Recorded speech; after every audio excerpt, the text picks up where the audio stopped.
Well, that, of course, is a very intelligent question and a very difficult question.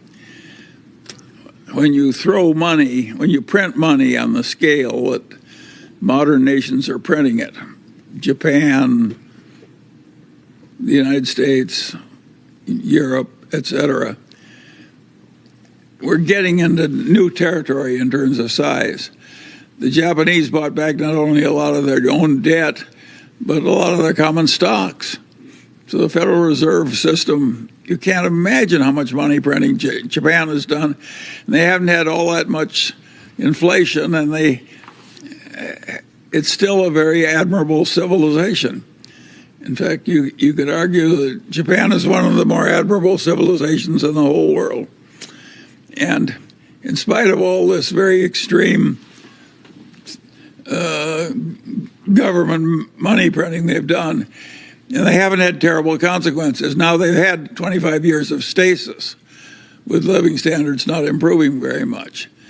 I don't think that came from their macroeconomic policies. I think that came from the rise of tough competition for their export powerhouse from China and Korea. But at any rate, it's weird what's happening, and nobody knows for sure how it's going to work out. I think it's encouraging that Japan can print as much money as it has and remain as civilized and calm and admirable as it has. And so I hope to God the United States has similar happy outcome.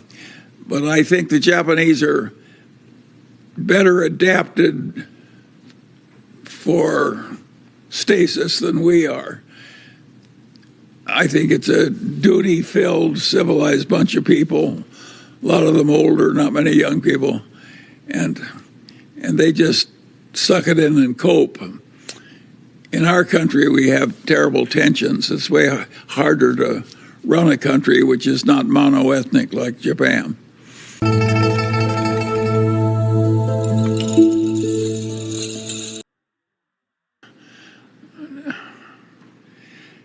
If you stop to think about it, it's an ideal currency if you want to commit extortion or kidnapping or have a protection racket or something. Why should a civilized government want an ideal, untraceable technology to come into the payment system run by a bunch of people who want to get rich quick for doing very little for civilization? Of course I hate it. I don't think it's good that our country is going crazy over Bitcoin and its ilk. I think the communist Chinese were wiser than we were. They just banned it.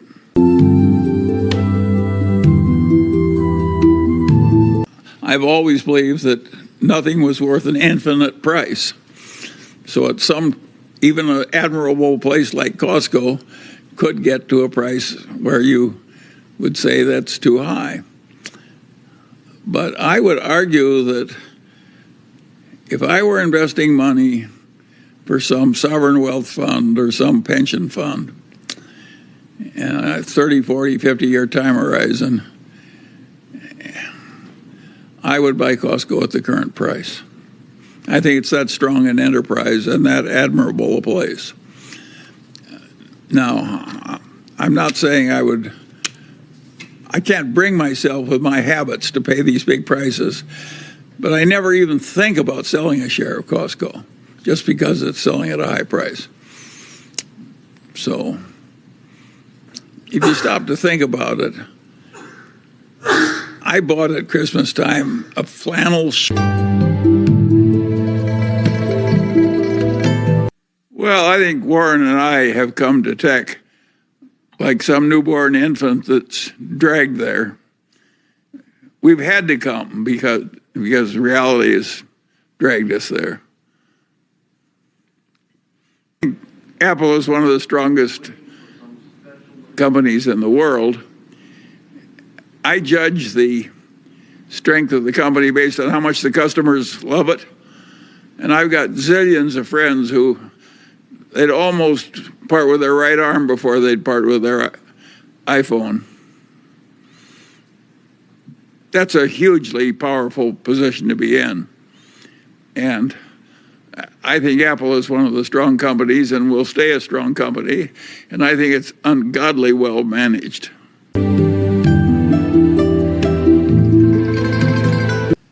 Well, I think all stocks can fluctuate, and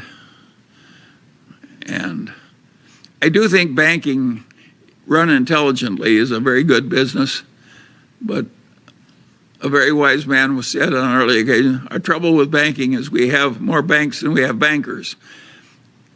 The kind of executives who have a Buffett-like mindset and never get in trouble are a minority group, not a majority group. And so it's hard to run a bank intelligently. There's a lot of temptation to do dumb things which will make the earnings next quarter go up but are bad for the long term. And some bankers yield to the temptations. So it's difficult, but it's not impossible. Investing in bank stocks successfully.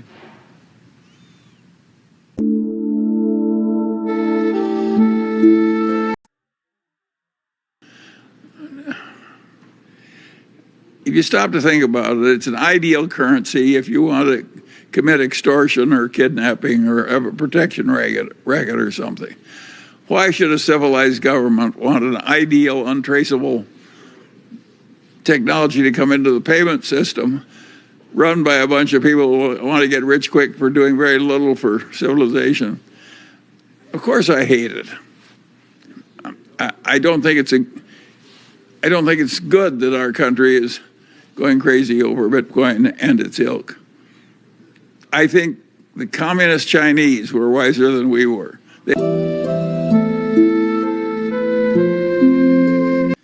Well, we have a lot of float, other people's money. So if there were an absolute safe way to get 5% instead of 1% or less, of course we'd take the 5%. And we feel pretty safe with Chevron and very high-grade people, admirable culture, engineering, safety, decency, terribly smart CEO. So naturally we feel good about Chevron. It's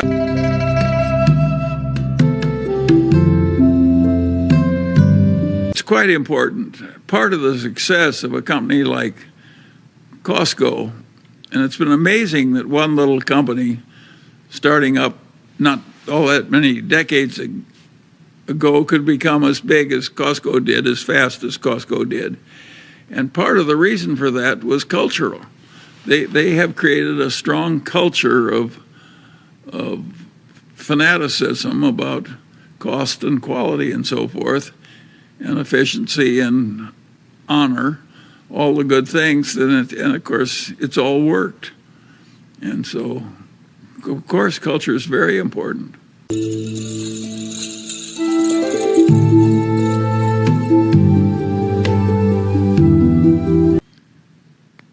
Well, I think I had the right temperament, and when people gave me a good idea, and I could see it was a good idea, I quickly mastered it and started using it, and just used it for the rest of my life.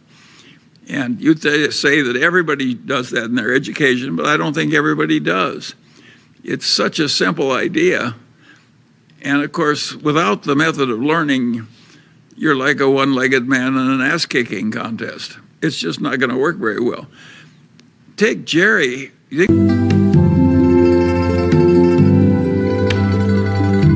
Well, a happy life is very simple.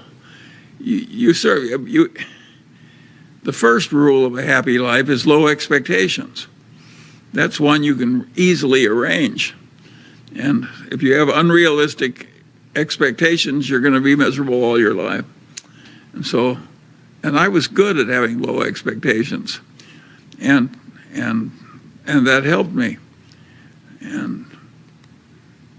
And also, when you get reverses, if you just suck it in and cope, that helps if you don't just fretfully stew yourself into a lot of misery.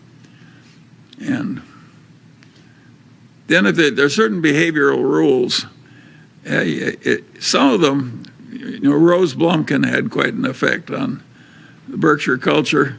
And she created a business with like 500 Depression dollars that became a huge business. You know what her mottos were?